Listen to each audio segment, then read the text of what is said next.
why we think. Okay, so I'll start again because I see you've just started recording, right, Ziana? Yes. Okay. All right. So thanks everyone for joining. We're quite pleased that you have found time to join us in this very important conversation on carbon markets and access to clean cooking.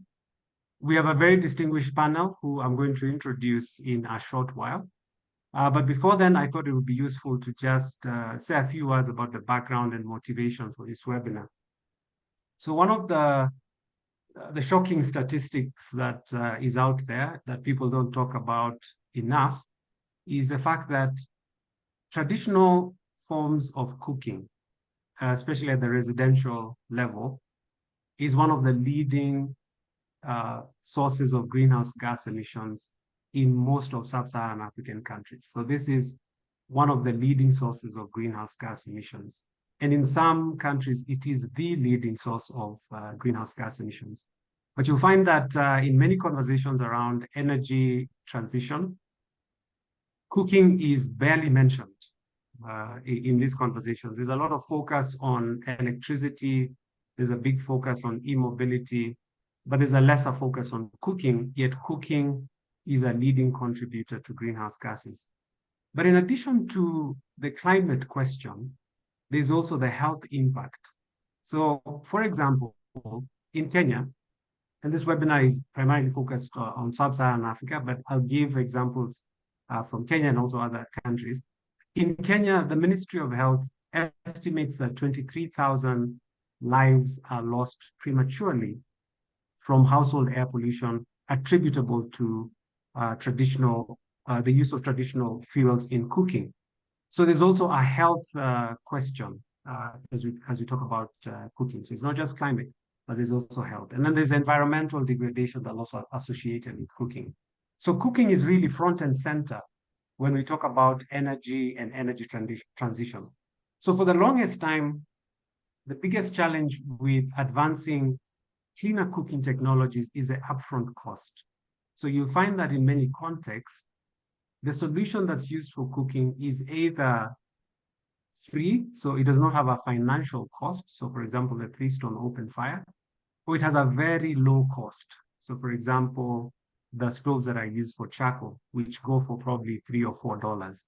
So introducing cleaner sources of cooking or cleaner solutions becomes a big challenge because you're trying to convince a population to move from traditional forms to these cleaner forms, but there's a very high upfront cost barrier. But now we have the prospect of the carbon markets and carbon finance, and this is quite exciting. And in fact, we see this potentially being what pay-as-you-go solution was for the off-grid sector. And we see carbon markets being perhaps the solution that will trigger access to cleaner solutions at scale. So I'll leave it there and move to introducing the panel. So we have a very distinguished panel, as I said. We have Sophie Odupoy. She is the Group Head of Public Affairs at Coco Networks, which is a leading technology company leveraging carbon finance to advance access to clean cooking. She has worked in both the public and private sector, including the Kenya Vision 2030 Secretariat, Microsoft, Procter & Gamble, among others. She holds a Master's of Business Administration from the United States International University in Kenya. Sophie, thank you very much for making time to be with us. We have Tom Morton, and Tom is a director at Tropical Power and former director at Climate Care. He started working on the then emergent voluntary carbon markets in the UK in the early 2000s. So Tom has been around the block for more than 20 years. He's a go-to person on carbon markets. And so it's really good to have him here. And he's since worked extensively on carbon markets, not just in Kenya, but across Africa. Tom holds a Master's of Science in Environmental Change and Management from the University of Oxford in the UK. Then we are joined by Rob Bayliss, and Rob is is a senior scientist at the Stockholm Environment Institute and former associate professor at Yale University School of Environment. His research focuses on biomass energy, ranging from traditional energy carriers like wood and charcoal to advanced liquid biofuels. He's currently supporting the 4C. The 4C stands for Clean Cooking and Climate Consortium group, led by the Clean Cooking Alliance, to develop methodologies for carbon projects in the cooking sector. Rob holds a Master's of Science from Northwestern University in the US and a PhD in Energy and Resources from the University of California, Berkeley. So now we know our panelists, and perhaps I should introduce myself. I'm Urefu Barasa, the managing partner at EED Advisory. We are a Pan-African consulting company with a focus in energy, water, and climate change. So in terms of format, we will have a Q&A session that I will moderate. So we have some questions for the panelists just to open up the conversation, but would really like to hear from the participants. So rather than tell you or speak to you or discuss issues that we think we all want to hear, we would rather hear from you in form of questions and then try and address this. We're cognizant that we only have about an hour and 15 minutes, so we'll try to answer as many questions as we can. So we'll go straight into the questions. So before we get into the questions, just as a housekeeping issue, please post your questions. You'll not be able to have access to the microphone. Again, here in the interest of saving time. So just post your questions on chat and then we'll aggregate them and we'll get to them. So we'll start with the first question, which looks at the opportunities. So the question that I posed to the panelists is, what opportunities does carbon finance present to the cooking sector in Africa from where you sit? So we'll start with Rob, and then Sophie, and then finally Tom. So Rob, over to you. Yeah, thanks, Marifu. Just a few remarks on this point. I mean, first is to state the obvious. The opportunities include helping countries in Sub-Saharan Africa to meet their Paris commitments. That's no light matter, and you know, to show the world that they're also contributing in measurable and verifiable ways. So I think that's really important. If you step away from carbon specifically, Mary, you mentioned all of the additional impacts on society and environment that are associated with cooking with traditional fuels. So action in this sector, effective action in the sector, can result in a number of co-benefits, reducing those health impacts, reducing the other environmental impacts, ambient air pollution, land use and land cover impacts, tree loss. And for whatever reason, we've created a sort of structure in society where it's very hard to get funding for those things. Funding for carbon emissions reductions, not easy to get, but there are all these institutions and mechanisms in place. So we can achieve multiple co-benefits by sort of piggybacking on the revenues that are generated or the funds that are mobilized through carbon finance. And last, I'd say over the past 15 years or so that carbon markets have been active in this space, we've seen enhanced scrutiny and transparency brought to the sector. And not everybody sees this as a benefit, but I certainly do as a researcher. If you go back, you know, again, 15 or 20 years, when people were talking about clean cooking activities, or then, you know, there were improved stoves back then, right? We didn't really understand what the actual impacts were on the ground. And if you wanted to know, you had to turn to a research organization and put a lot of money into it. And, you know, we were a bit naive, myself included, thinking that, okay, stoves are going out, therefore people are using them. Therefore, people are no longer using the old stoves. We didn't have terms like stacking in our vocabulary at that time. And now we realize, oh, it's not that simple. It's not that straightforward. And I think we have the carbon market, at least in part, to thank for that, because we needed these mechanisms that could be verified, could be validated, just to count up the carbon and make sure that we were having those impacts. But as an ancillary benefit to that, we also got all of these other insights into stove stacking and the impacts on air quality when you don't fully replace the baseline or the traditional technology. So I think those are all opportunities. And now that we're seeing increasing technology brought to bear, I think we'll just get many more insights into those dynamics as the improved technologies become more accessible. Okay. Thanks, Rob. Sophie, go ahead. I think building off on what Robert said, if we look at in a lot of countries, the use of biomass, there are not that many innovative solutions. There are not so many innovations within existing solutions. So we find that with carbon finance, there is opportunity for innovation, not only within existing fuels, but also in other fuels. Companies are free to come up with new and innovative ways of transitioning households from use of biomass. So that's a great benefit from this. The other one is when we look at government has taken on the challenge of looking for ways. Previously, government has looked at how do they transition households or even other biomass users, and they've fallen back on the solutions that they know. And the way that government has looked at scaling up is through the use of subsidies. Now, we know subsidies are finite. There's only so much that government can contribute in terms of subsidies to scale up some of the solutions. So carbon finance provides a way that we can relieve the government from having to use subsidies to upscale some of these solutions and shift the burden, so to speak, towards private sector. And we've seen this.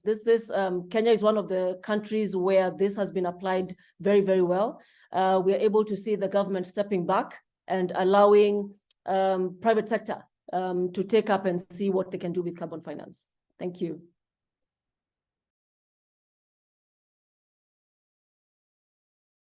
Great. Shall I go, Refu? Thank you very much. Go ahead, Tom. Thank you very much for that. I think, yeah, I mean, one of my key points, was going to be that one on private sector finance that is coming in predominantly to businesses, although we also do see private funding for carbon projects coming into the NGO sector as well, which diversifies certain NGOs' business models, if you like. And the finance can come in either as capital at the start of a project, or it can come in as income during the life of the project. And of course, one of the great things about carbon finance is that it is output driven. So you have to be able to prove what you've really done, which is something that Rob just referred to, through the process of what we call verification and issuance, in order to get the next round of finance. And to do that, of course, you have to show that your stoves are being used in the correct manner, I think. And that is good for businesses, but what the carbon finance can also do ultimately is bring down the cost to end users, whether that is the cost of buying the stove, or maintenance, or finance, or any one of those number of things. Another great thing about carbon finance is that it can be applied by the company or organization who is running a project in many different ways that are down to them to decide. It's not prescribed. And I'll also pick up on this point about innovation. I mean, I had technology transfer as one of the benefits, but I'd actually cross that out, because actually, or certainly the transfer part, because so much of the innovation is happening here in Kenya and in other parts of Africa, where companies are really doing the research. It's on the ground, they're testing things in the field, and they're moving the technology on. And finally, I think it's really worth pointing out that one of the reasons that the carbon markets, if you like, are so interested in clean cooking is that it is an incredibly low cost mitigation option. So the capital cost, put most simply, the capital cost of a stove divided by the number of tons of CO2 it reduces over its lifetime means that the cost per ton of CO2 is very low. And in a world where, unfortunately, climate finance is constrained, there's not enough of it, it's really good to spend it where we can get the most, if you like, bangs per buck. And a lot of that can come into the cooking sector, and the cooking sector should wrap its arms around that, in my opinion. Thank you. Yeah, thank you very much for those comments. So I see more participants have joined. If you just joined us, welcome. Please post your questions in the Q&A section, and we'll get to them as we go along. As I said in the introduction, we want to be as responsive as we can. Of course, it's just 1 hour. We'll not be able to cover everything, but we want to cover as much as we can. So we've talked about the benefits or the potential benefits or the opportunities presented by carbon finance. But we know that also there are some threats, and we've seen governments respond in different ways, either to control or to regulate or to manage the carbon markets. And it's still very early days in many sub-Saharan African countries, although, truth be told, because carbon markets have been here for more than 20 years, it's just that we're like in a new dispensation, and there's a lot of interest around carbon markets. But the truth is that there are threats, and also there are some challenges. So I'd like us to also spend some time to reflect on this. And I'll ask Sophie to start. So from where you sit, what do you see as the threats and the challenges with carbon market, but carbon finance specifically? And then we'll go to Tom and then Rob. Great. Thank you, Mrefu. So obviously, any innovation that comes through, any new way of doing things is not always well received by everyone. So I would say one of the threats that carbon finance faces is the fact that it's not always easy to understand what is carbon. Just explaining to people what carbon is and how you can intertwine it or integrate it within clean cooking. So for me, it's that lack of understanding, the fact that a lot of players who can contribute to regulating, to defining how carbon will be treated within each country. So for me, that's the first one. The second one is about integrity. When you look at carbon finance, given that it's an unknown, there's a lot of trust that is placed in the hands of the people who come in and are able to speak authoritatively about it and are able to execute it. Now, that is quite some trust that is being placed that these people are doing right and they're applying it in the right way. And I would say the flip side of it is the fact that how do you measure that trust? How do you verify that this person is actually doing what it is they are committing to do? And that, of course, feeds into what price will then people be willing to pay for the carbon credits that are generated.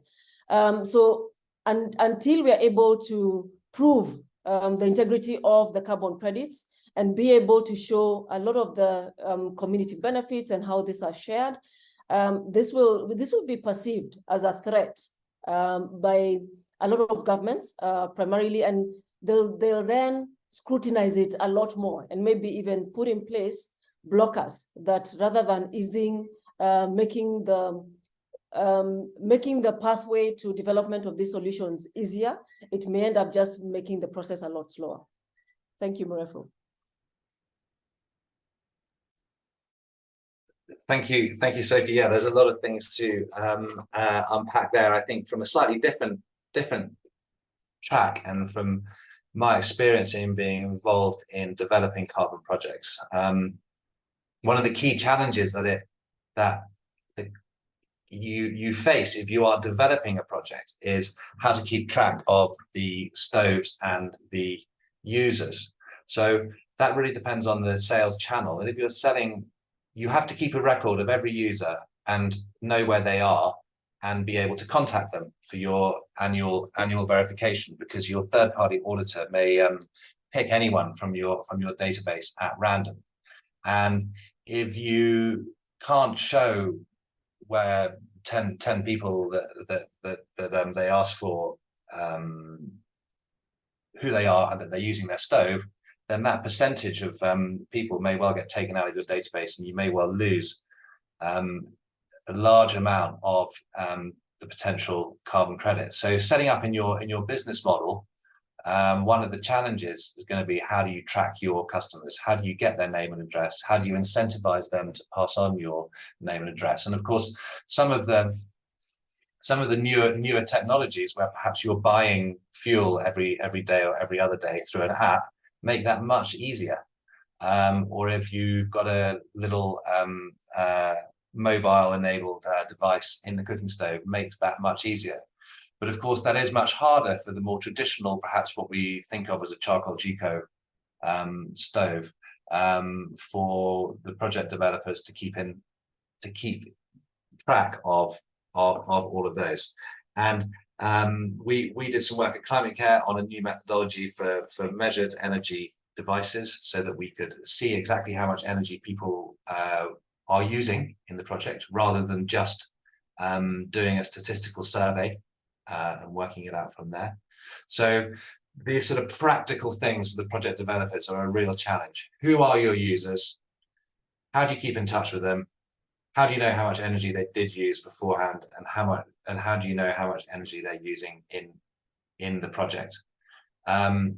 New technologies are helping us in all of those aspects, but those are challenges that have to be overcome with carbon finance. And I think, we were discussing yesterday, and we were saying, in fact, we don't want one of the challenges is some of the smaller, perhaps more traditional and artisanal builders of cooking stoves may not have access to carbon finance. What does that mean in practice? Well, what it could mean is that if someone has a business model of heavily subsidizing or giving away stoves in rural areas, and of course in rural areas people often don't have that money to pay the upfront cost for a new stove, then the subsidized stove may be in the market for much less than the ones that are being sold, and the people who are selling those and making those can be left out. So, in any project design, we do need to try and take care of those things when designing the project. So there are some other challenges and threats that I think we'll get onto in the next section as well. Thanks. Yeah, thanks, Tom. So both Tom and Sophie mentioned a couple of important points. I'm going to add a third here. It's a market, and any market has risks associated with it. And I think the risk for the clean cooking sector, one that I'd like to highlight, is that it can become too dependent on these credits, on these sources of revenue, rather, based on credits. And markets are inherently volatile, right? So things can go south quickly, just as they can turn around and the market might be flush with cash. And this is particularly troubling, I think, because I mentioned earlier some of the opportunities are these co-benefits, right? We can also bring cleaner air. We can lower health risks, but when carbon flows and those co-benefits start to be generated, or we think they are, that might take pressure off other sectors, the national health systems or donor communities, to find more innovative and interesting ways to channel different funds. You could argue that we should just be paying for health. We shouldn't be relying on the carbon market to pay for health. And when we're relying on something that's inherently volatile and based on market integrity and all of these other things that my colleagues mentioned, then it's not a very satisfying way to deliver healthcare, let's say, or to clean up ambient air. So I think I mentioned that as an opportunity, and it certainly is, but it also brings some risks associated with it, and we should think about that, keep that in mind, and think about ways we can mitigate those risks, so that if the market goes south, we're not losing those health co-benefits. There are other channels of funding available.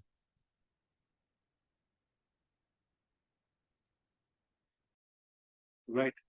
Yeah, thanks. And I'd like to go back to a point that was raised. In some conversations we've had with policymakers, one of their key concerns is that it's taken years to build sustainable commercial markets for cooking solutions. It's taken a lot of capacity building, a lot of grants, a lot of patient capital to build companies that are selling commercially backed cooking solutions. So now with the carbon finance, of course, there are few companies that can access carbon finance, and Sophie's company is one of them. And these companies obviously have an advantage over the rest of the companies. And Tom, you touched on this a bit. Now, that's one aspect. But the other aspect is, so if we have, say, a set of, let's call them winners, right? And this, let's say, persists over, let's say, 5 years. So carbon markets, say, thrive over 5, maybe to 7 years. And then the carbon markets crash. And we saw this during the first dispensation, right? During the heydays, we had the price of carbon going to $20, $30 per ton. But then when the carbon markets crashed, they got to like 50 cents. So if this happens now, part of my question is, I know we don't have crystal balls, so we can't say how the markets will play out, right? We just have to work with what we have. But one is, are you concerned that one, the carbon markets and the carbon finance will flow for only for a short time, and the music will stop at some point? And then also, how should governments think about protecting, or maybe protecting is a strong word, but ensuring the markets that have been built over the last few years are sustained, even with carbon finance flowing into this market, of course, with all the positive benefits that we've talked about. So how should governments, if you're a policymaker, I see we have about 100 participants, if there's colleagues from the Ministry of Energy from different governments, how should they think about this question? Tom? Yeah, great. Thank you, Murphy. That's some really interesting points that you brought up there. I think if I could just start just by going back to when you said that there was a market crash. That back in the day, and I'm talking about 2008, 2010, 2012, the main carbon credits that we had were from the Clean Development Mechanism, which was the UN FCC mechanism at the time for carbon credits going from developing countries to Europe. And the only real market for those was what was called the European Emissions Trading System. And the number of allowances in the EU ETS was brought down over time. And when the market thought it was going to be short, the prices went up. And what happened was that a certain number of carbon credits were allowed into the EU ETS, and they could be swapped, they could be interchanged, but it was only a certain number. And at around 2012, 2013, we hit the buffers because the total number of credits issued from the Clean Development Mechanism matched the total number that were ever going to be allowed into the EU ETS. And so so there was then just massive supply and no demand, because the only demand was the EU ETS, and you couldn't use them anymore, which is why it went to 50 cents. And of course, in the voluntary market, that also coincided with after the financial crash, and so companies were spending less on their corporate social responsibility and what have you. And so there were a number of external factors that really brought down the price of different sorts of credits. Where we are now is we're in quite a different environment. We are in the era of the Paris Agreement, and every country has signed up to reduce its greenhouse gas emissions. And there will be some volatility in the market, but what I would say is that if you have what we often call high quality credits, which are those that have really good sustainable development outcomes attached with them, then they should command higher prices. The other types of credits that will command higher prices are those that come with what's called a corresponding adjustment, which is where the host country allows that credit, that emission reduction or mitigation outcome, to be transferred to a company or another country for them to reach their Paris Agreement targets. And that is key in the upcoming legislation that is going through Parliament at the moment on integrating carbon trading and Article 6 of the Paris Agreement into the Kenyan legislation. But if you were to ask me, if you were going to say to me, there is likely to be volatility in the markets, should I therefore not put money into clean cooking? I would say no. Put money into clean cooking. There will be a market. There may be volatility, but with the right legislative environment from the government, then it is completely the right thing to do. But if the market does go down at some stage in the future, I'm sorry, but it will come back up. Climate change is real, and everyone is doing everything they can to bring finance into this space. Right, Tom, I see, Sophie, you also have a comment to make. And Tom, there's the question of, voluntary markets and the compliance market. The other concern with the volatility is around the perception. So you've seen articles in The Guardian that have questioned the credibility of some carbon assets, especially from the forestry side. So like there are concerns of what if there's momentum around that and then the demand sort of dries up because of the perception. So the question of volatility is quite real, especially amongst policymakers. Like, how should we deal with it? Because we are happy that the price of cooking solutions have gone down, but at the same time, we have had commercially viable markets, and how should we balance it? But Sophie, tell us, what are your thoughts on this?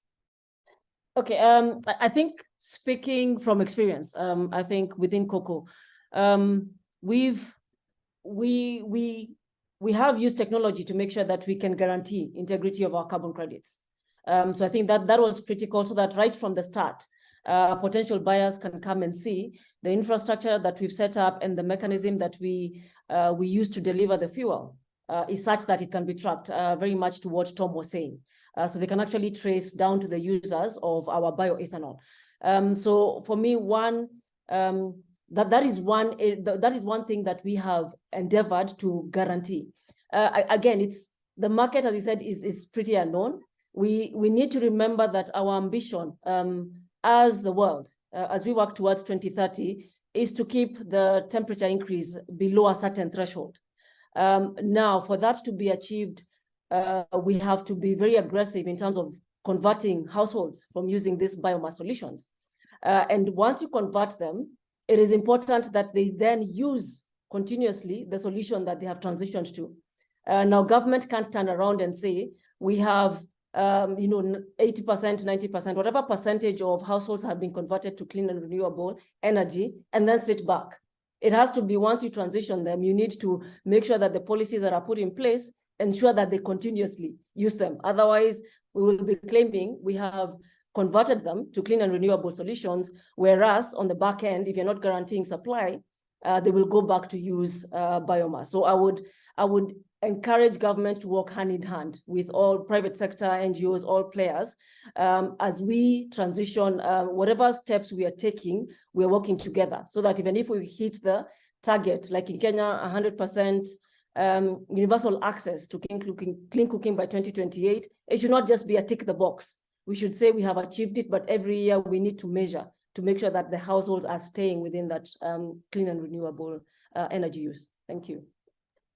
Yeah, thank you. So I see the questions are coming in fast and furious. So actually, I'm going to put down my questions. I'm going to pause, and if you have time at the end, we can come back to the questions that we had pre-selected, because the questions are very interesting. So there's one question here on benefit sharing. So someone is asking, who benefits from the carbon finance? Is it the business promoting the clean cooking technology, or is the consumer of the clean cooking technology? So this is big issue that has come up, and even governments are grappling with this issue of benefit sharing. Of course, it's different when you're talking about like a forestry or land use project, and it's very different when you talk about cooking project. So I'll ask Rob, because you've been thinking about this for a long time.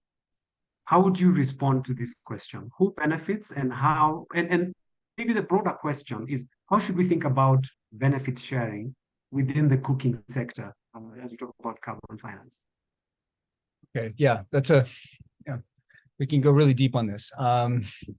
So I'd answer in two ways, and then I'd be curious to hear how my private sector colleagues also respond.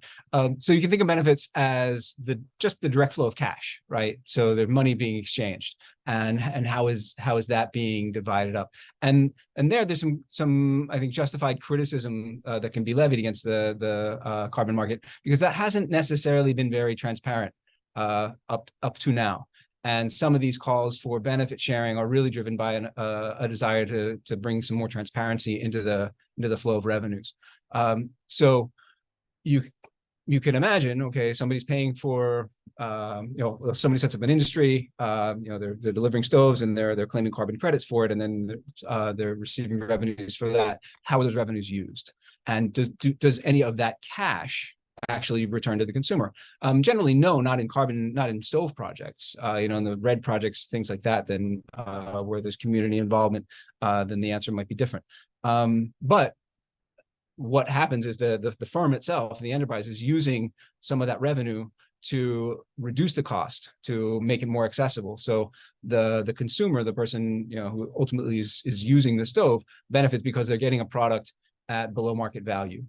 So there's not a direct transfer of cash, but they're benefiting in that way. Maybe it's through a subsidy on the stove, maybe it's on the fuel, maybe in the case of cocoa, it's on both. So they benefit directly, not through receiving cash, but from getting a product that's less costly than it otherwise would be. So that's the cash benefits, but that's not everything, right? We were talking about co-benefits in the slightly more abstract, or at least the non-market sense. Earlier, others were. And so you could say, the consumer is benefiting because their indoor air is cleaner. Their risk to health is lower because they're not breathing smoke. You could say society benefits because there are fewer greenhouse gas emissions being released. And that helps everybody, you in Nairobi, me in the US, everybody. So there are different ways to characterize benefits. There's the sort of what economists would consider the private benefits, those who are directly involved in the transaction, and then the public benefits or social benefits, all the rest of us. And there are ways to try and quantify, actually, like put dollar values on the more abstract stuff. I don't want to go down that path, but the benefits, if this is all working out as it should, people are using the new technology, they're leaving aside their polluting technology, then those benefits are real. And, and both in terms of in the private sense and the public sense, everybody wins. Thanks, Rob. I think I'd also like to hear from Sophie, just briefly on if you have any additions. Of course, we have so many questions. If you don't have anything to add, it's fine. No, I do. I think that's a question that comes up repeatedly for us as private sector. As Cocoa specifically, we do need to provide upfront financing to reduce the cost of the cooker and the bioethanol. And I'd just like to mention that last week we did hit the milestone of 1 million households. And to date, we have managed to pass $100 million worth of value into these households. And this is in the form of, again, as you said, the cooker price is reduced. It's about $11. And then the price of ethanol is about 60 or thereabouts US cents per liter. That is only possible through that upfront cash. So once the households transition, we generate the carbon credits, and then we're able to sell. Once we sell these carbon credits, once we get this money, what we then use it for is to reduce the cooker and the ethanol costs further. So the households continue to benefit with a lower price on ethanol. And then as we go further and further out into rural areas where, again, the level of income is lower, we're able to further reduce. And speaking to what Rob spoke about transparency, that is an area where as Cocoa, we have stepped up and said, we're willing, governments can come and look at our books. We can actually show them the prices that we do receive for carbon credits and how the revenue is shared, because as we said, there's an upfront component. So that has to be factored in once you have received the revenue, as well as other costs associated with that, just the process. But our commitment to government and to the households is that we do commit to continuously pass on. The higher the price we get for the carbon credits, the more we will pass on to households. Thank you. Yeah, thanks, Sophie. I want us to change gears a bit and talk about let's say, the artisanal or the I don't want to call them the smaller companies because some of these companies sell very many stoves and they've been around for many years. But let me say the more traditional companies that have been selling, for example, the Kenya Ceramic, Jiko, and other similar stoves in other African markets. So with the advent of carbon finance, if I'm a stove manufacturer or fabricator and I'm selling improved cook stoves, and I'd like to participate in these carbon markets. So obviously there's a question of scale, and then there have been discussions around aggregating these companies so that you have one programmatic approach so that you have the benefit of scale. But if I'm a small, I don't want to use the word small, but if I'm, let me say, a traditional, cook stove solution companies, how can I engage in the carbon markets? And I know it's a long answer that probably requires like a 50-page report, but Tom, you've been in this sector for like 20 years. What would you say to these companies? Yeah, sure. Thank you very much, Rafi. I think that the first thing is that going through the carbon process is challenging and it can be expensive. And what you don't want is for the tail to wag the dog, if you like. It's for the carbon finance to like overtake the rest of the business in terms of management time and what have you, when in fact, you know, what you're really best at is making the GCOs.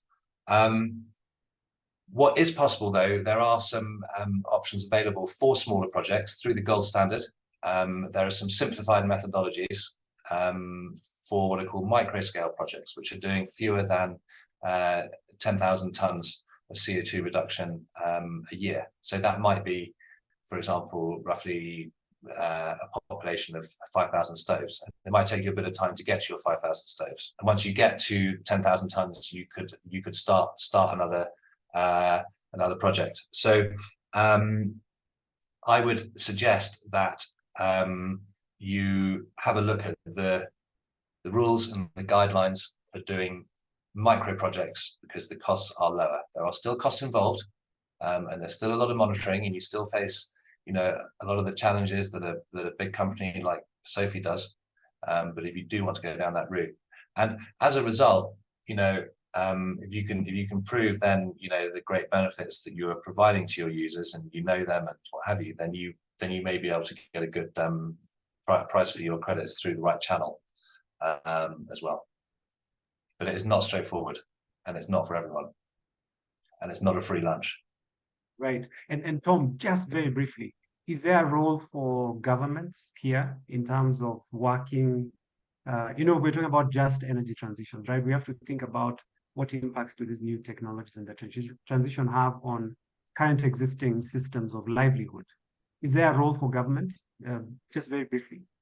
Yeah, I think that one of the things that GIZ has worked on over the years is regional energy centres, and so it could be something that county governments get involved in, that they promote centres of excellence within county towns or in other places in their counties, and actually use that for training and get a consistent product that works locally, and then get that out at low costs. And potentially they could register, you know, a micro project. You know, a county could register a micro project. But again, you've just got to go into it with your eyes open, because it is a lot of administration to do it. All right. So there are other questions around quality of the carbon credits themselves. And Sophie, you've touched on this, and also Rob, you mentioned the ongoing efforts on strengthening the methodologies, raising awareness, etc. So there's a set of questions, and I'm going to try to combine these questions so that we can treat them as one, as a thematic discussion point. But even as we do that, I'll ask the panelists to also just look at the Q&A comments coming in, because some of the questions are specific to some of you. So for example, Sophie, you have some few questions very specific.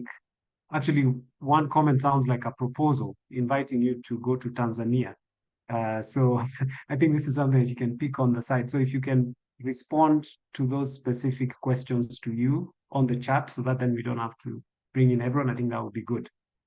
So now let's talk a bit about the role of government in enabling carbon finance to flow at scale. We've seen some countries, and I'll just speak a bit about Zimbabwe, which is my second home, so I can be a bit critical. The government came out with a policy of taxing carbon projects after the fact, after the contracting. And this has sent shockwaves amongst the project developers because they're saying, look, if this is what can happen, then we don't want to develop more projects in Zimbabwe.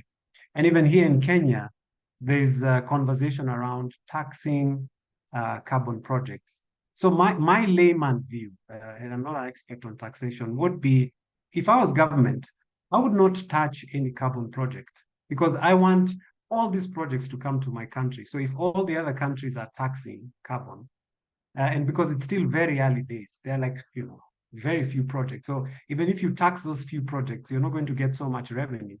But if you distinguish yourself as a destination where developers can come, and also you can learn from the very many projects that are being done, because we only have very few projects in cooking and very few projects in land use. So you want tens and hundreds of these projects so that you can actually learn how to tax them. And then once you're established as the country that supports these projects, then come up with frameworks. But so this is just my view, but I'd like to hear from you as a panelist. What do you think government should do in terms of encouraging the development of the carbon market and carbon finance flows into the cooking sector? So some specific actions. Right now, like you said, Tom, the government is talking about a policy and regulations on carbon markets. So what are like the 2 or 3 things that government should really think about? And we'll start with you, Tom. Yeah, I think one of the first things that you said, if you were president, is that if all the countries around you were taxing developers, then you wouldn't be the one to tax them. And I think what we see in, for example, the United States, in Europe, in nearly every country around the world, is tax breaks and tax credits for green investment, and that is what we are doing. We want to bring green investment into Kenya, not just because of all the benefits of helping households and individuals, but it will also, of course, strengthen the currency in all with all foreign exchange coming in to buy Kenyan shillings to implement these. So don't tax them, no, because taxation scares people away, or anything that looks like a tax or a fixed amount. I think what would be really interesting to see would be to make carbon credits an asset on Kenyan companies, national companies' balance sheets, and so that then those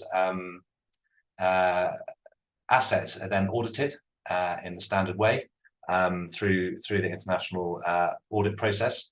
And when those credits are sold, those companies, they already have transfer pricing policies, and so we make sure that Kenya gets the benefit of the level that those carbon credits are being sold out of the country at.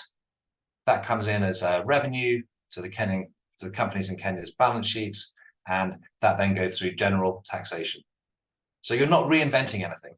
This can be just the same as exporting anything else, with clear, treat carbon like anything else, have it on your balance sheet, have a transfer pricing policy, and have it go through general taxation. And I think keeping it simple like that over the next 10, 20 years could really crowd in a lot of investment in green technologies in the country. So that's one thing, but one is enough from me.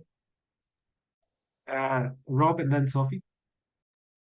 Yeah, I think, well, your point, Marifa, is important. You can, a country could highlight itself as a sort of tax haven for certain activities, and then try and draw that. But I think the other important point here is to try to coordinate, right? So there are specific technologies that are contributing in the clean cooking sector to emissions reductions. Some of them are taxed; they're taxed at different rates. They're taxed sometimes they're harmonized with within the East African community. Some are not, but possibly could be. So to try to coordinate across these different sectors. So if you do want to introduce a tax, say on the carbon emissions reductions that are being generated, then consider maybe have it be a revenue neutral tax. So you maybe lower taxes on some of these technologies that are coming in. That way, consumers gain access, and someone else is actually covering the cost of that activity, right? So you could lower VAT, say, for example, on LPG, or remove import duties on ethanol. Some of these other things that would help bring in this technology more. And still, if you're going to tax, then the offsets that are generated, then the government's not losing revenue overall. So to try and do this in a coordinated way rather than piecemeal, might be a better approach. I'll build on what you said, Rob, in terms of them being coming together. I think there is under AU, they have developed a strategy specifically to address climate change. And I don't think a lot of countries are looking to it and seeking to implement some of the action plans that have been proposed. And some of them are borrowing from what is working in various countries. So I think it would be beneficial for different countries to not try and do things that are unique to themselves. I think just to be different, but to try and work together. Let us build off what the AU is doing. Secondly is, I think we do have a lot of initiatives around. I think we're all aware of the Africa Carbon Market Initiative, ACMI, as well as the Responsible Carbon Finance for Clean Cooking Initiative by CCA. And I believe governments are well aware of these initiatives. It would be great if they took on the responsibility of creating awareness of these initiatives, especially to the small players. Murefu, you alluded to this. Unless we aggregate some of the smaller players, they will not know how to maneuver within the carbon market. So I think government needs to take up that role, build that database, and take on the responsibility of creating the awareness, getting the communication out, and then working backwards.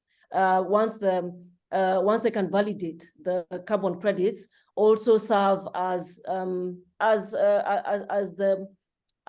someone who either they will serve as the salesperson on behalf of either initiatives such as ours or even the smaller ones to pitch and give credibility to the carbon credits. Thank you. All right. There's some questions here along the same lines of building local capacity, and Sophie, you've talked about coordination and collaboration. Is there something around working with, say, local technical and educational institution to train professionals who can provide services to facilitate carbon finance? Are there any thoughts around that? Because many of the companies that are working in this space are foreign companies. Is there a place for working with, say, Dedan Kimathi University or Strathmore to build their capacity to engage? Sophie? Thank you, Murefu. I think that's a very good question. And I think one of the opportunities we didn't speak to was around employment. I think with carbon finance comes in new roles that I think a lot of people would take up. And this is a place that academic institutions can play very well. When I think back to COCO, right now we employ close to 1,000 employees. And quite a number of them are engineers, and they're engineers straight from universities such as Jomo Kenyatta and Dedan Kimathi, as you spoke to. And most of them, this is their first job.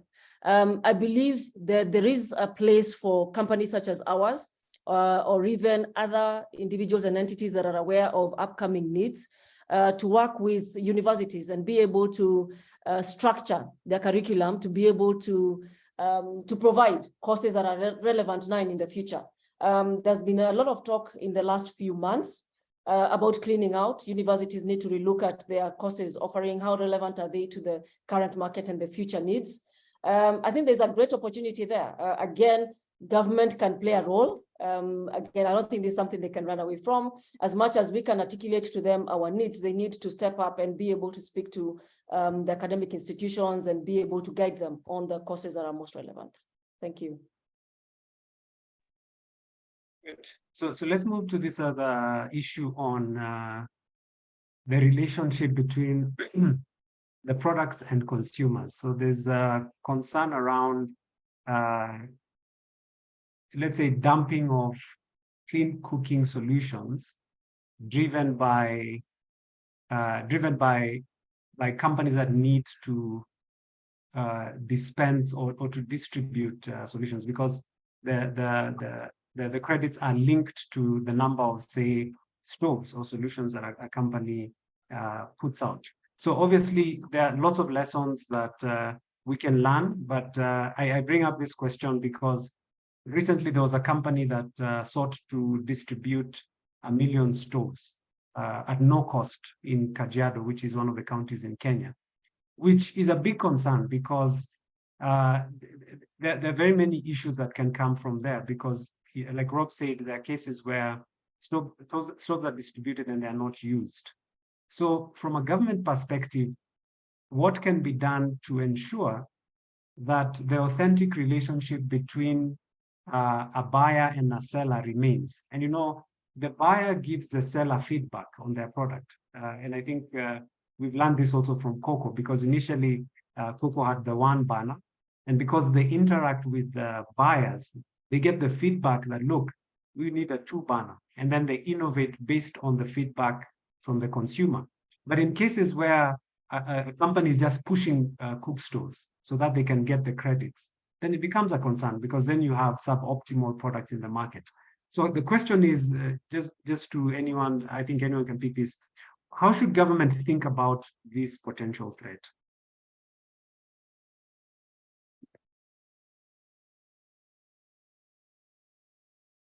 So, Marifu, you froze, for me at least, for the last like 15 seconds of what you were saying. Can you just repeat the last sentence or two? Sorry about that. So I was saying, so what should governments think about, or how should government think about this issue of potential dumping of products in the market? Do you want one of us to start, or just yes, Rob, you can go. Sure. Okay. Yeah, this is a tough question, I think, and it goes back to some of the tensions we mentioned earlier between the artisanal or small enterprises that are working in the area, and how much, what's an appropriate amount to pay for a stove. So I don't have a straightforward answer here, but I know some of the discussions around shoring up the methodologies that are used to assess carbon emissions reductions, that will serve multiple purposes. But some of those discussions are focused on what kind of stove is allowed through, and putting a limit in terms of the efficiencies that are achieved. So only allowing stoves of a certain efficiency, a thermal efficiency, into the carbon market, and that could go some way. It doesn't address whether they're given away for free or not, but it will prevent the lower performing stoves, say, from reaching the market. But then I could even think of a counter argument to say, well, then there are people, everyone deserves the cleanest possible, but for numerous reasons in terms of isolation, lack of infrastructure, just some areas can't yet support the highest, the best performing technologies. I'm not saying this is necessarily true, but it's a legitimate argument. Okay, so that could go some way. Should there be a blanket policy about what's an appropriate level of subsidy? That's also a discussion.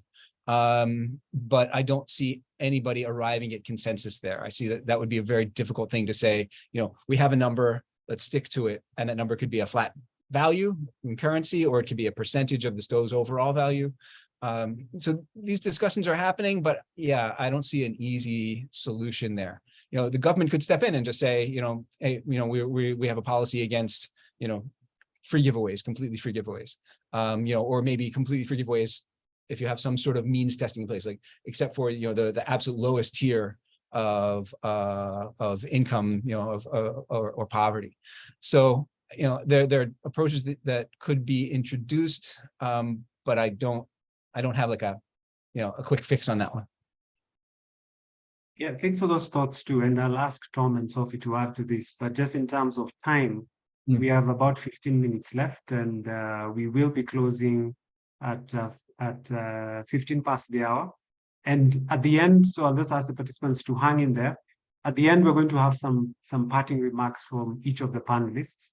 But before we get there, Tom, I see you wanted to respond to this question of free giveaways, dumping, and distortion of the market, and what governments can do. Go ahead. Yeah, of course. I mean, I agree completely with Rob. I mean, dumping is not a good thing, whether it be in any market. And of course, in the clean cooking market, if you're going through carbon finance, as I said at the very beginning, you're paid on outcomes. So if you're just giving stoves away without doing your research that they're going to be used, and you don't know who they've gone to, and then they end up not being used, then you are just wasting an investment when it, by and large, some people may benefit because they may use them, but that's not your long-term goal. And I would struggle to think of any carbon developers who have, serious carbon developers who have really done that. Should the government intervene? I mean, I think as Rob just alluded to, there's 101 questions about where you draw the line. And my personal view is that the government could spend its time better making positive rules about what can be done and encouraged, rather than spending a lot of time deciding what can't be done. But that's just a personal view. Sophie? Yeah, from my perspective, just to, I think, add on to what they've said, when you look at governments, and we've alluded to compliance markets, and that is where we expect to get very good pricing. If governments are looking to deliver high quality, high integrity carbon credits for compliance markets to also increase their chances of getting good revenue, good taxes from the revenue, I think it's important for them to be a police, to police this sector, and to make sure that the companies that they are registering and that they're regulating are meeting certain, that they need to define a threshold of regulations. And unfortunately, we will see a lot of this dumping, I think, as we gear up towards tightening, as companies, as governments put in place all these policies, the regulations, as the methodologies also start weeding out loopholes such as this. I believe with time, as Rob said, there are people, there are areas in various countries that will not be reached by all solutions. So there will be households who will end up using certain solutions. But I would advise that the ambition for the government should be as much as possible to endeavor to have companies and products of high integrity. Excellent. So there's another question. So we've touched on questions on building a sustainable ecosystem around the carbon finance. We've touched on policy and regulation. So there's one question here that is very specific on safeguards for benefit sharing, and whether there are any experiences that we are aware of where governments have come up with regulations that provide safeguards for benefit sharing. Has any of you come across any examples that are worth noting?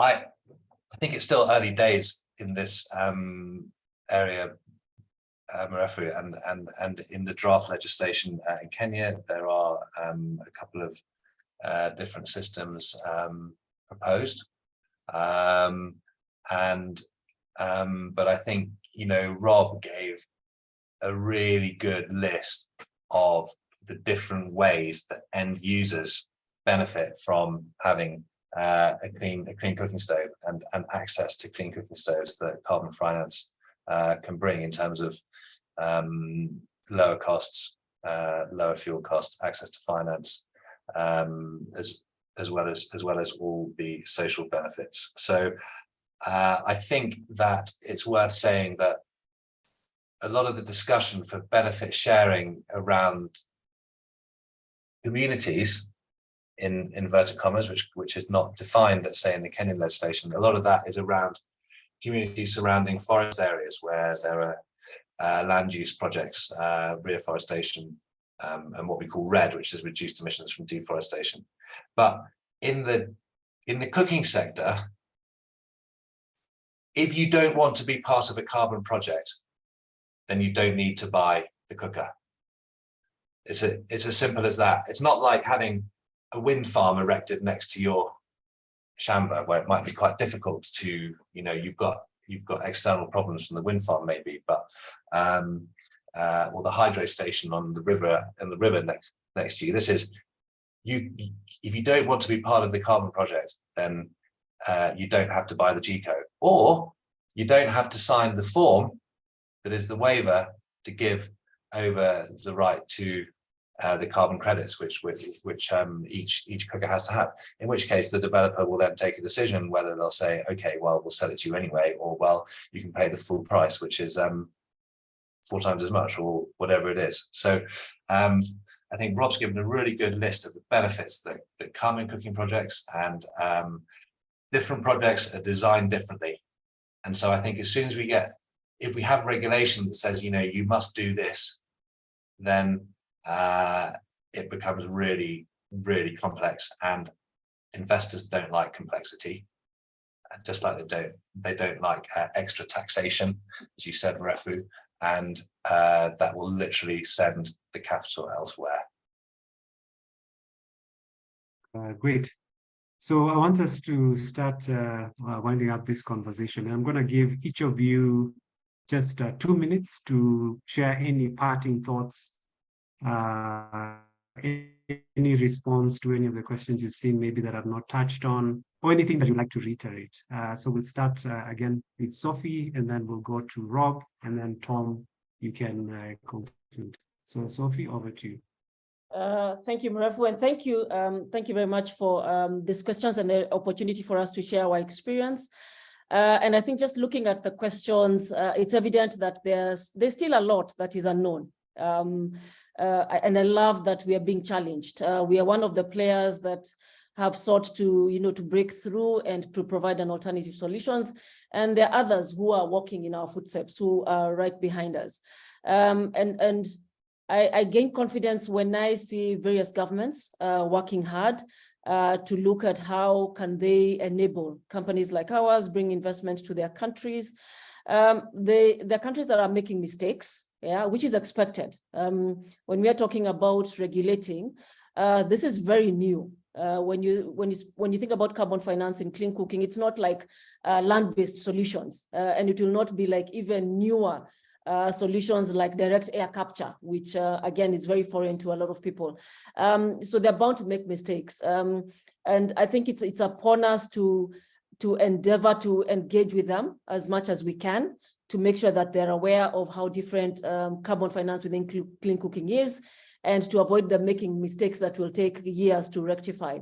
I would say also it's quite a positive. It's very positive for us as Kenya to be hosting the Africa Climate Summit. And I think it's an opportunity for us who are within that ecosystem to be able to show the rest of the world what we are doing, and to be able to show everyone what carbon finance can do. I think until you're able to come and see what is being done on the ground, you can't turn around and start saying these people are what they're doing is voodoo, or there's no legitimacy to what they're doing. So I would encourage engage with various companies, reach out, Google, you'll find our name, you'll find a lot of these other initiatives. You'll find experts like Tom and Rob, people who are always willing to speak about this. So I don't think there's a shortage of information. It's just how you consume it and how you take it forward. Thank you, Mrefu.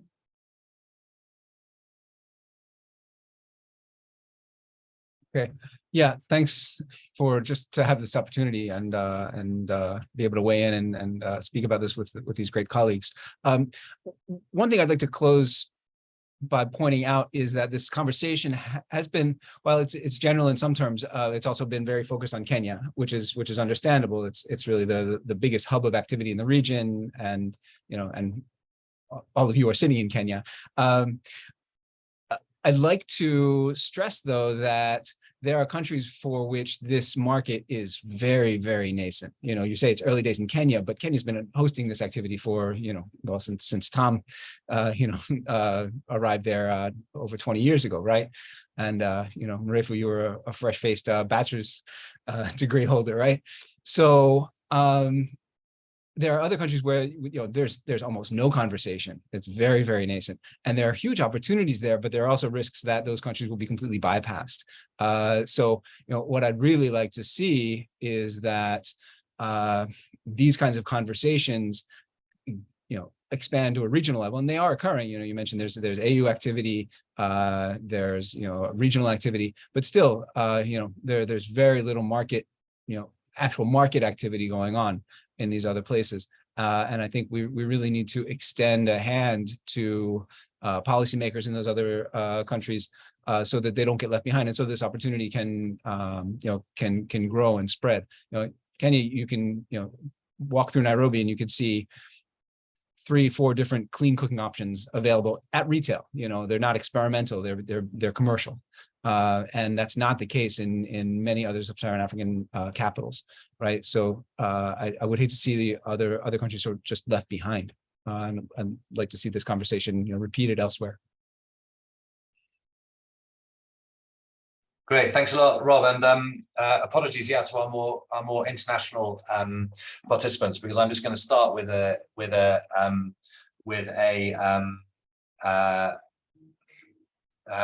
statistic from Kenya, which is that 68% of our primary energy in the country comes from biomass.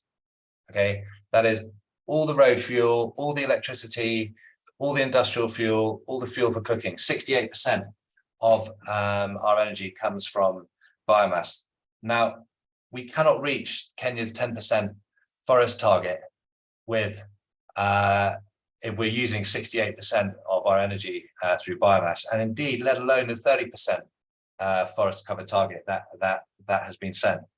And the mitigation cost is low. Someone was asking what I meant by the mitigation cost is low, and I think a really simple example, and I'm using round numbers here, so forgive me, but if I bought a $50,000 electric Tesla, okay, it might reduce emissions by 5 tons of CO2 a year.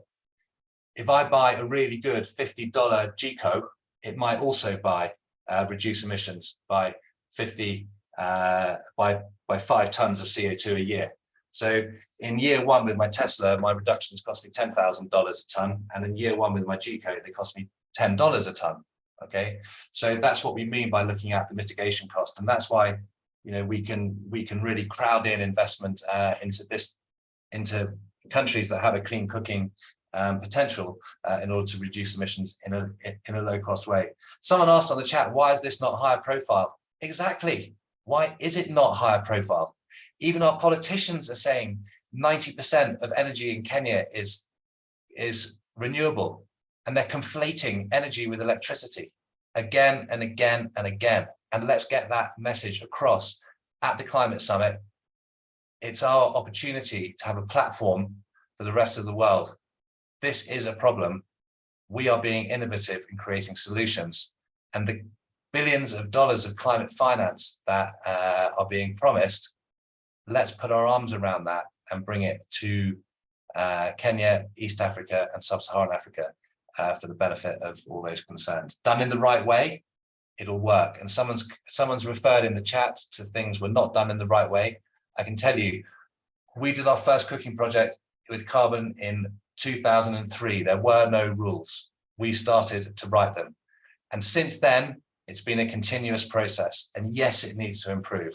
But we've got people like Rob and Sophie's company and my company. Believe me, we're all working behind the scenes to increase the integrity and make it all work. So thank you very much for listening, and thank you, Mrefu, and your team behind you for hosting us. Yeah, thank you very, very much. And that's a very good note to end it at, Tom. So the participants, what I would urge the participants is, take the message that energy is not electricity, is not just electricity. And this is the message that we should carry to all these forums There was a forum here in Kenya called the Africa Energy Forum, but it was all about electricity.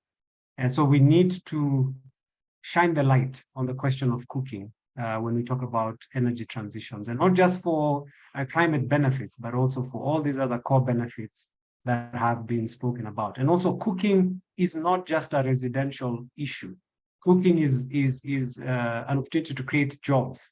It's an opportunity in the agriculture sector. If you think of local production of bioethanol, it's a forex question. So cooking is beyond the question of just residential, sustenance, and it goes beyond that. I want to close by thanking my colleagues who have been in the background: Joyce Irungu, Anne Waburi, Ziana Chelimo. Thank you very much for working on the invitations, for getting everybody here, working on the Zoom, making sure everything is going on well. I want to thank the participants for being with us and for your questions. We've gone through hopefully most of the questions, or at least the themes raised by the questions, and we look forward to keeping this conversation going. And lastly, I just want to thank the panelists. Thank you very much, Tom. Thank you, Sophie. Thank you, Rob, for creating time so that we can have this forum. So all the best with what you're doing in the cooking space. We look forward to having an expanded market, not just in Kenya, as Rob says, but also in other countries in sub-Saharan Africa. So thank you very much, and have a good rest of the day. Thanks, Mirafa. Yep. Good to see you, everybody.